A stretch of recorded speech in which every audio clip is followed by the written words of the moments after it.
Ποια Ελλάδα θέλουμε?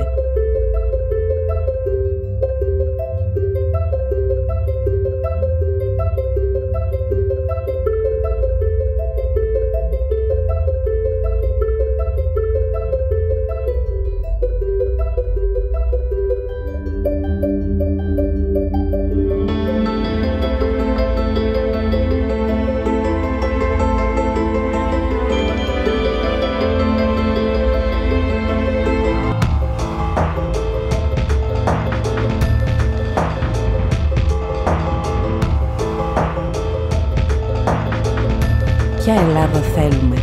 Θέλουμε μια δυναμική, ευρωπαϊκή χώρα, με οικονομία που αναπτύσσεται και μοιράζει δίκαια τον πλούτο στην κοινωνία. Θέλουμε να απελευθερώσουμε τις αγορές και να ενθαρρύνουμε την επιχειρηματικότητα και την καινοτομία, με το κράτος ρυθμιστή και εγγυητή του ανταγωνισμού.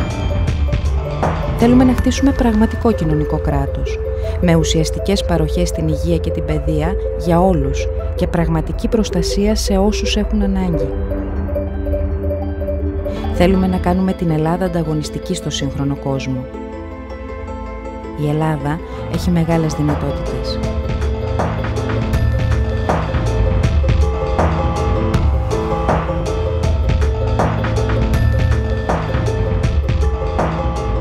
Παίρνουμε την πρωτοβουλία.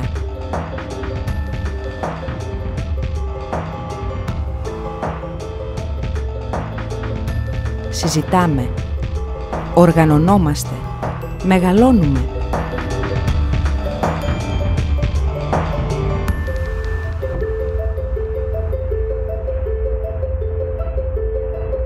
Προχωράμε. Θέλουμε μια δυναμική Ελλάδα. Μια νέα Ελλάδα.